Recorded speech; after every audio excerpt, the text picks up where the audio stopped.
看过《甄嬛传》的观众都知道，沈眉庄难产而死，很大程度上跟安陵容脱不了关系。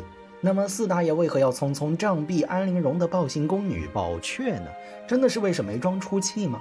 今天让我们来扒一扒其中真相。在《甄嬛传》中，宝雀的出场集数并不多，其中让人印象深刻的就是滴血验亲给沈眉庄报信那一集。然而这宝雀也很倒霉，刚刚露脸不久就要去领盒饭了。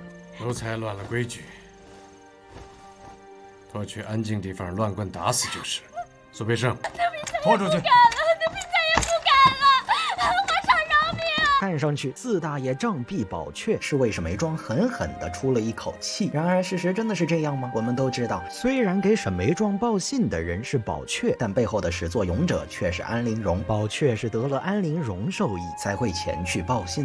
娘娘，不好了，景仁宫乱成一团，熹贵妃受了好大的委屈。安嫔娘娘让奴婢来给您报个信儿。那么难道四大爷就没有想过，宝雀一个宫女怎么敢擅自做主去给沈眉庄报信？其实四大爷心里很清楚，宫女的行动无非都是听主子差遣，宝雀这样做肯定也是安陵容授意的。可是如果四大爷清楚宝雀不过是听命行事，为什么还要匆匆杖毙他，而不是顺着宝雀查下去？这就要从四大爷这一天的经历说起了。我们回到滴血验亲刚开始前，四大爷处理了一天的朝政，已经非常乏累，却又听后宫乱哄哄的，走进景仁宫一看才知道，原来是瓜六在告发甄嬛私通一事。臣妾要告发熹贵妃私通，混乱后宫。四大爷听完瓜六的陈述，顿了一顿，然后当场甩了瓜六一个耳光。虽然自从甄嬛回宫以后，后宫就一直流言蜚语不断，但到底没有人敢直接在四大爷跟前将这种八卦摆到明面上来说。瓜六这番状告就好比当着后宫众人的面告诉四大爷，我要告发你最爱的女人给你戴了顶绿帽子，可惜你还一直被蒙在鼓里替别人养孩子，这样无疑是当着众人的面打了四大爷的脸。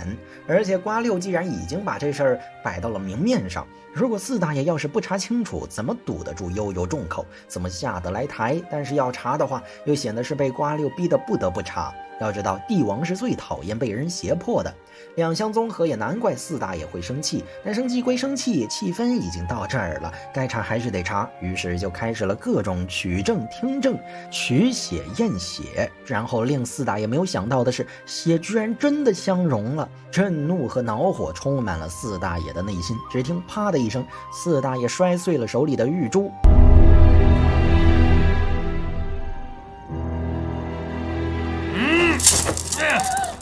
然而震怒还没多久，下一刻甄嬛又指出用来滴血验亲的水有问题，于是温实初也上前查看，结果发现水里加了白矾，无论任何人的血滴进去都能够相融。听到这个结论，四大爷的内心一下雷雨转晴，太好了，真的嬛嬛是清白的。然而一想到这水是由皇后亲手准备的，霎时心情又晴转多云了。作为九子夺嫡冠军，四大爷或许早就发现皇后做了很多坏事儿，但因为皇后是纯元的亲妹妹，所以四大爷很多时候都选择睁一只眼闭一只眼，事情也就这么过去了。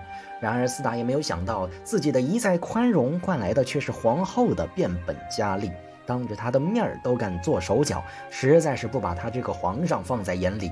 朕倒真希望你姐姐没有你这么个妹妹。谁知四大爷刚要对皇后兴师问罪，紧接着皇后身边的宫女惠春就出来为皇后顶罪，将这事儿全揽到了自己身上。四大爷何尝不知道这是弃车保帅之计，但还是看在了纯元的面子上，再次原谅了皇后。可以说四大爷这一天的心情就跟坐过山车一样，忽上忽下的。而就在四大爷以为滴血验亲这事儿终于告一段落，就能够好好歇一歇的时候，却不想安陵容又在暗处使坏。明明滴血验亲一案已经局势明朗，安陵容却在这个时候打发了自己的宫女宝雀去沈眉庄那儿谎报案情，导致沈眉庄焦急地赶往景仁宫。谁知沈眉庄刚到门口，就听见了温实初自宫一事，悲剧攻心之下，导致动了胎气，提前产子。四大爷从景仁宫赶到碎玉轩时，恰好听见安陵容怒斥骂宝雀的声音，听了一晚上女人的叫嚷与哭啼，此时的四大爷已经是疲倦之极。折腾了一天，朕倦了。只想快速解决此事。再者，由于四大爷才刚刚赶到，还没来得及知晓沈眉庄的难产情况，或许四大爷以为沈眉庄还是有很大机会平安产子的。毕竟此前甄嬛也有过相似的经历，那时甄嬛是受夜猫冲撞，导致动了胎气而提前产子，产子过程虽然曲折，但到底还是母子平安。所以四大爷并没有想追查下去，只想杖毙宝雀，以迅速了结此事。看到这儿，或许有观众会问，如果四大爷知道沈眉庄会因为宝雀的报信难产而死，那么四大爷还会这么着急杖毙宝雀吗？答案是肯定的。为什么这么说呢？咱们接着往下看。大家是否还记得甄嬛因为华妃小产一事，四大爷是怎么处理的吗？那是四大爷明明自己也很难过，却还是没有重责华妃。除了因为华妃的哥哥年羹尧那时正得势，还有四大爷对华妃抱有愧疚和感情的缘故。所以就算四大爷知道沈眉庄会难产而死，也不会再顺着宝雀追查下去，因为四大爷对安陵容也是有情的。讲到这儿，或许有观众会问，四大爷对安陵容能有什么情谊？它不就是一只供四大爷玩赏取乐的鸟吗？其实不然，人非草木，孰能无情？就算安陵容真的是一只四大爷圈养的鸟，相处的时间长了，那也是有感情的。更何况安陵容是一个活生生的人，而且还是那种使尽手段只为博四大爷一笑的有心人。安陵容在嗓子坏了以后，又苦心钻研冰溪舞，而冰溪舞又异常难学，费力不说，还十分损伤身体。听去请太医的小宫女说，安嫔是节食过度晕倒的。那冰溪若无童子功的功底必然不成，而冰上起舞，则要求舞者身段轻盈，柔弱无骨，这更非是一朝一夕可以练成的。一个女人在数九寒天，不顾身体羸弱，如此竭尽全力地讨好自己，四大爷的内心不可能没有一点触动。身子还没好，就穿得这样单薄，手都冰凉了。再者，安陵容在四大爷面前一直是温柔娇弱、惹人怜的模样，因此四大爷对安陵容有喜爱和怜惜之心。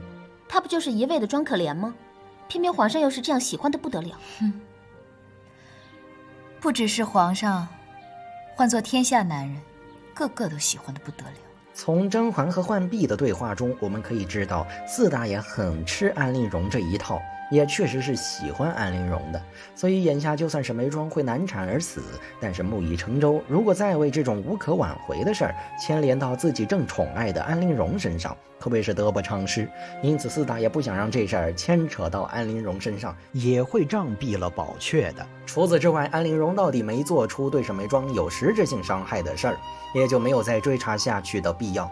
况且自古妇人产子就如同一只脚踏进了鬼门关，本身就是很凶险的。如果沈眉庄真的在分娩的过程中死去，也在情理之中，不能完全怪到安陵容身上。讲到这儿，可以说四大爷匆匆杖毙宝雀，并不是为沈眉庄出气，只是因为累了一天，想尽快了结此事，而且也不想让这事儿牵扯到安陵容身上，以及这事儿本身已经很清楚，无需再追查下去。而安小鸟虽然没有因为沈眉庄的死而受到任何惩罚，但害死沈眉庄这事儿可以说是完全的断送了他与甄嬛的最后一丝姐妹情分。